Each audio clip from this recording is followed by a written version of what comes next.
تلنگانہ کے عازمین حج کا پہلا قافلہ تلبیہ کی گونج میں شمس آباد ایئرپورٹ سے روانہ ہوا۔ مرکزی حج کمیٹی کے صدر نشین عبداللہ کٹی، وزیر داخلہ محمد محمود علی اور صدر نشین حج کمیٹی محمد سلیم نے قافلے کو رات دیر گئے جھنڈی دکھائی۔ 377 عازمین پر مشتمل یہ قافلہ حج ہاؤس سے شمس آباد ایئرپورٹ کے لیے روانہ ہوا۔ سعودی ایئر لائن سے مقدس سفر کے لیے روانہ عازمین کے قافلے میں 214 کا تعلق حیدرآباد، 16 کا میدک، 44 کا نلگنڈا، 2 کا سنگاریڈی، 16 کا سدی پیٹ، 2 کا گدوال، 12 کا یادادری بھنگیر اور 11 کا تعلق میڈچل ملکاجگیری سے ہے۔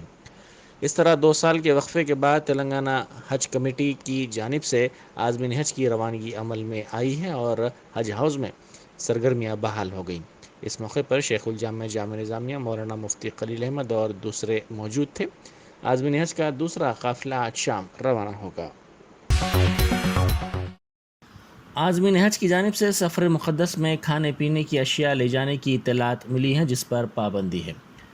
تیل، ادرک، لہسن ساتھ لے جانے پر دوسرا سامان خراب ہونے کے امکانات ہیں۔ اسی کے پیش نظر مرکزی حج کمیٹی نے عازمین حج سے اپیل کی ہے کہ وہ لگیج میں ایسی کوئی چیز اپنے ساتھ نہ رکھیں جس کو خراب ہونے پر باہر پھینکنے پر مجبور ہونا پڑے۔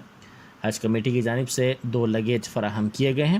ہر بیگ میں 20 کلو تک سامان کی گنجائش رکھی گئی، تاہم ایک لگیج میں 25 تو دوسرے میں 15 تا 18 کلو سامان لے جایا جا رہا ہے، جس سے ایئر لائن کو بھی پریشانی کا سامنا کرنا پڑ رہا ہے۔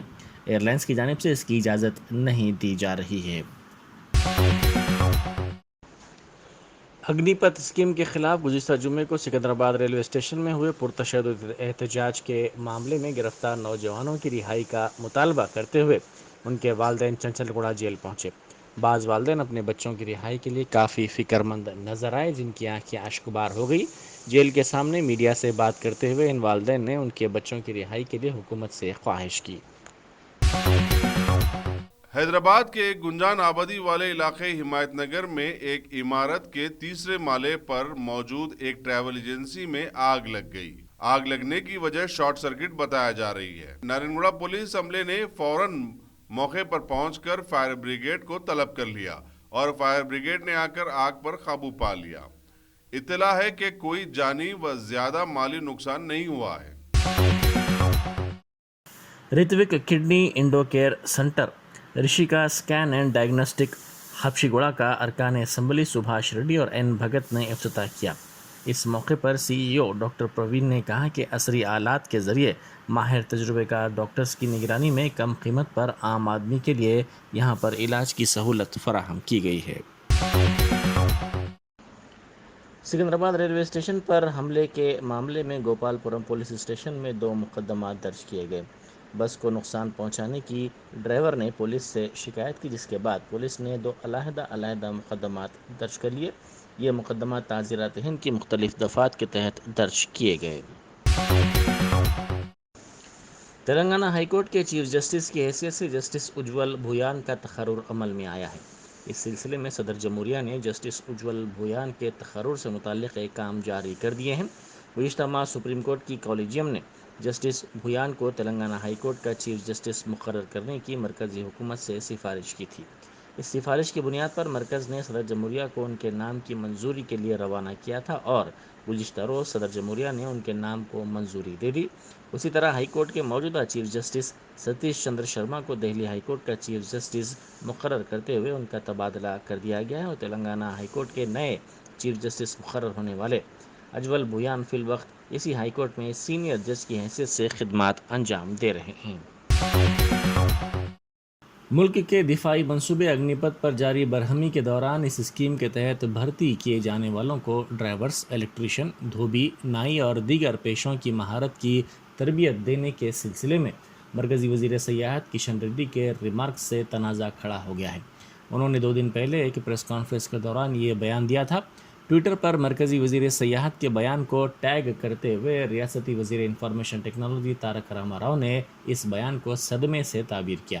ٹویٹر پر سرگرم تارک راما راؤ نے پوچھا کہ کیا اگنی پتھ اسکیم کا اعلان سری لنکا میں مودی اڈانی کی رشوت خوری کے گٹھ جوڑ کے الزامات پر سے توجہ ہٹانے کے لیے ہی کیا گیا ہے؟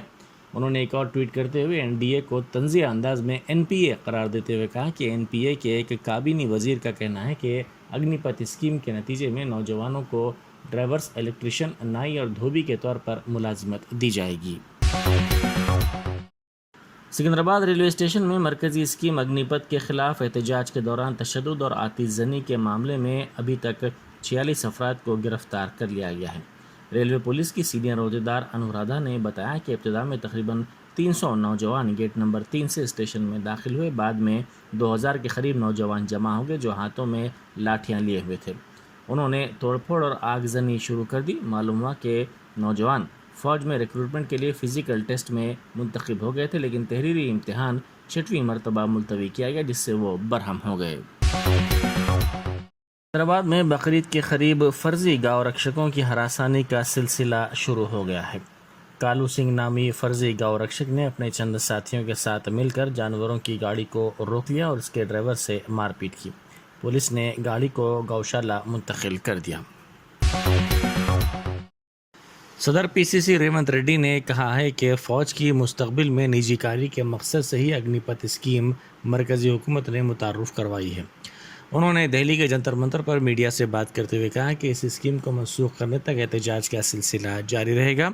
رکن پارلیمنٹ نے کہا کہ پارلیمنٹ کے اگلے سیشن کے دوران بھی اس مسئلے پر جدوجہد کی جائے گی۔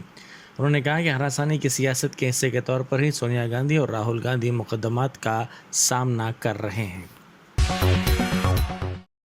اگنی پتھ اسکیم کے ذریعے ملک کے نوجوانوں کے مستقبل سے کھلواڑ اور ED کی جانب سے راہل گاندھی کو ہراساں کیے جانے کے خلاف یوتھ کانگریس کی جانب سے سیف آباد میں واقع LIC کے صدر دفتر میں گھسنے کی کوشش کی گئی۔ یوتھ کانگریس صدر M روہت کی قیادت میں یہ احتجاج کیا گیا۔ کانگریس کارکن اپنے ہاتھوں میں پارٹی کا پرچم تھامے ہوئے تھے اور کانگریس قائدین کی حمایت میں نعرے بازی کر رہے تھے۔ نیشنل ہیرالڈ معاملے میں آج بھی کانگریس لیڈر راہل گاندھی سے ED نے پوچھ تاچھ کی۔ یہ پوچھ تاچھ کانگریس کی ملکیت والے نیشنل ہیرالڈ اخبار میں مبینہ مالی بے قاعدگیوں کے سلسلے میں کی گئی۔ قبل ازیں بھی راہل گاندھی سے اس معاملے میں ED کی جانب سے پوچھ تاچھ کی گئی تھی۔ ملک میں گزشتہ روز کورونا کے 12,899 نئے معاملات درج کیے گئے، جبکہ ایک دن پہلے کورونا کے 13,216 نئے معاملات درج کیے گئے تھے۔ مرکزی وزارت نے کہا کہ 15 افراد کی ملک بھر میں موت ہو گئی ہے، جس کے بعد مرنے والوں کی تعداد 5,24,855 ہو گئی ہے۔ سرگرم معاملات کی تعداد 72,474 ہے۔ اسی دوران گزشتہ 24 گھنٹوں میں 8,518 افراد روبے صحت ہوئے ہیں۔ روزانہ کورونا کے معاملات میں اضافہ ہوتا جا رہا ہے۔